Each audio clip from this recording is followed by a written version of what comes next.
नमस्कार दोस्तों, मैं विकास कुमार आपको आपके ही यूट्यूब चैनल शिक्षा मंथन बाय विकास सर पर हार्दिक स्वागत करता हूं।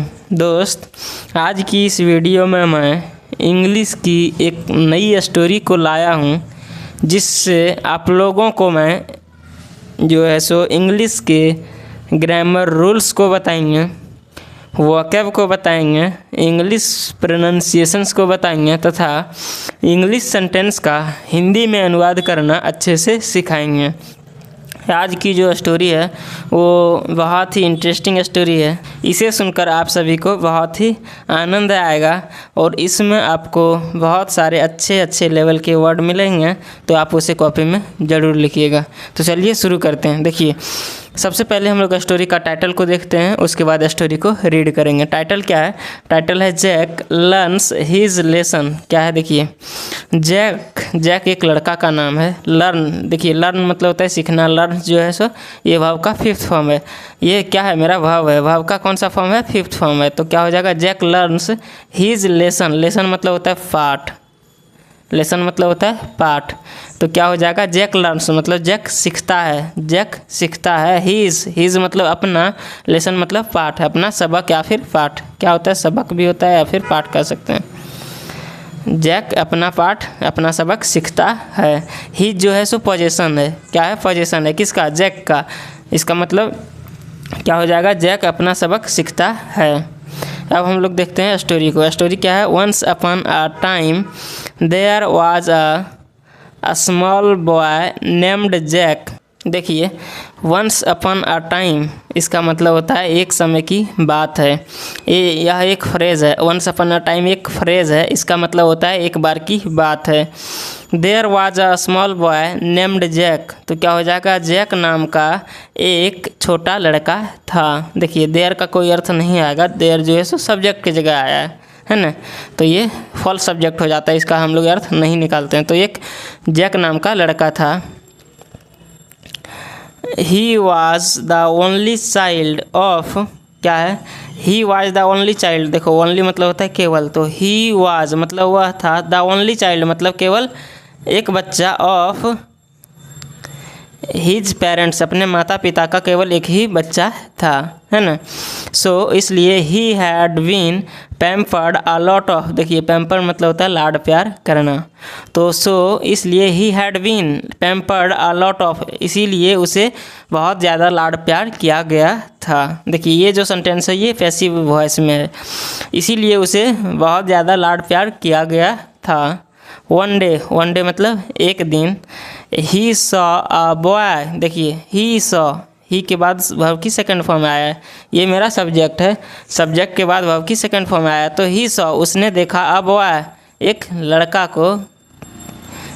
को veering a lovely pair of shoes, मतलब वीरिंग पहने हुए, a lovely pair of shoes मतलब एक प्यारा सा जूता को, है ना। उसने एक लड़का को देखा एक प्यारा सा जूता को पहने हुए, है ना।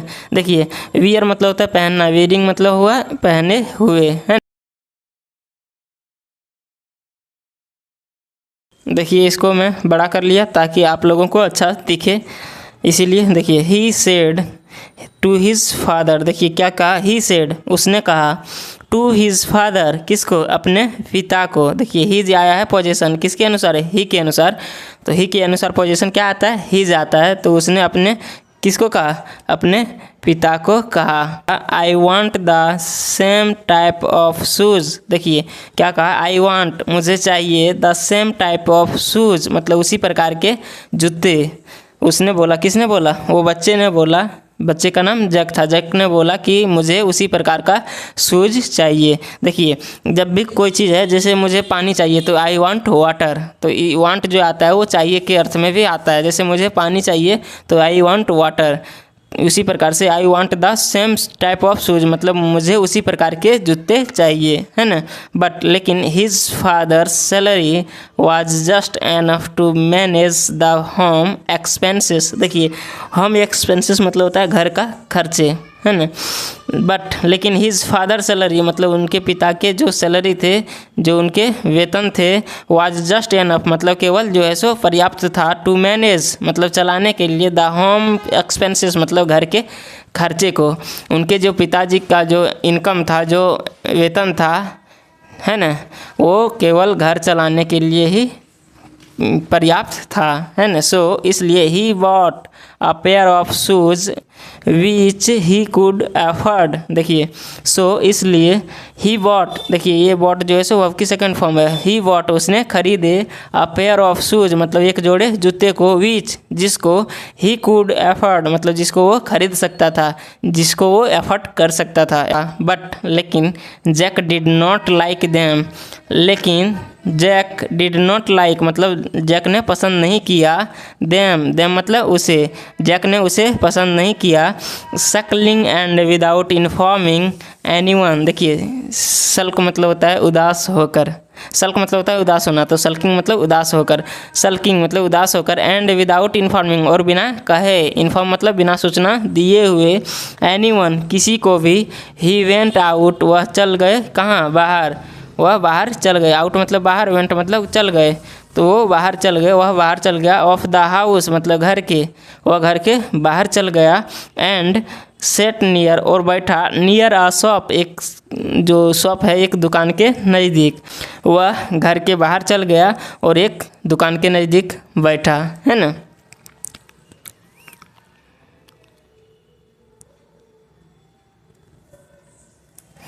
He kept thinking about the shoes. देखिए ही केप्ट थिंकिंग वह सोचता रहा।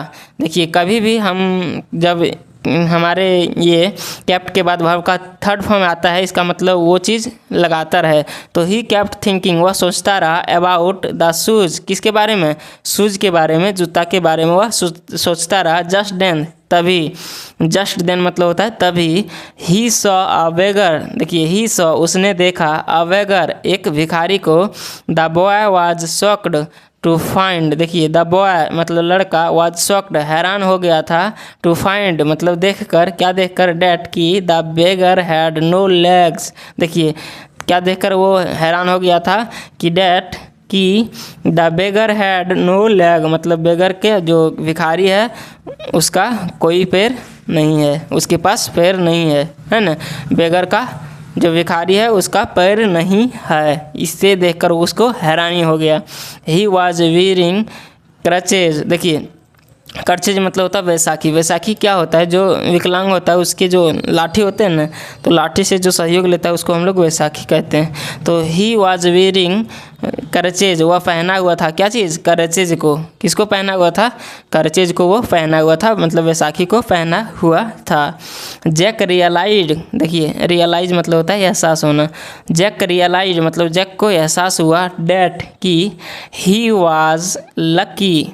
क्या है, ही वॉज लकी वह भाग्यशाली था। उसे एहसास हुआ कि ही वॉज लकी वह भाग्यशाली था, डैट कि ही हैड लेग्स कि उसके पास पैर है, उसका पैर है ना। वो लकी था, कौन लकी था, जैक लकी था कि उसके पास पैर है। उसने क्या किया, वो सोचा, उसे एहसास हुआ। ही थैंक्ड उसने धन्यवाद दिया। थैंक मतलब होता है धन्यवाद देना। थैंक्ड जो है सो वह कि ही थैंक्ड उसने धन्यवाद दिया, गॉड किसको, भगवान को, फॉर दिस इसके लिए। ही वेंट होम वह घर गए। देखिए वेंट जो है सो वह की सेकंड फॉर्म है, तो ही वेंट होम वह घर गए, एंड और हग्ड हिज पेरेंट्स। देखिए हग मतलब होता है गले लगाना, हग्ड गले लगाए, हिज पेरेंट्स अपने माता पिता को, है ना।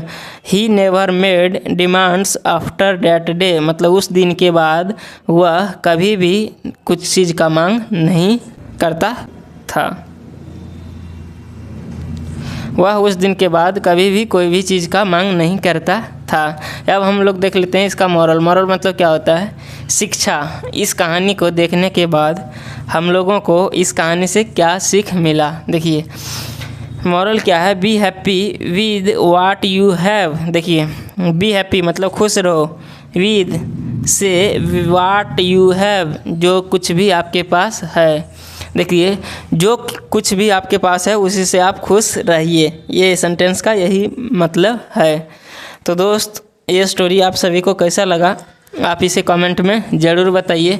आपको स्टोरी अच्छा लगा होगा तो प्लीज़ चैनल को सब्सक्राइब कीजिए, वीडियो को लाइक कीजिए, वीडियो को दोस्तों के साथ शेयर कीजिए। मैं इसी प्रकार से रेगुलर एक नई स्टोरी को, एक मॉरल स्टोरी को लाता रहूँगा और आप सभी को इंग्लिश सिखाने की, इंग्लिश का डर भगाने की प्रयास करता रहूँगा। तो हम लोग फिर मिलेंगे नेक्स्ट वीडियो में।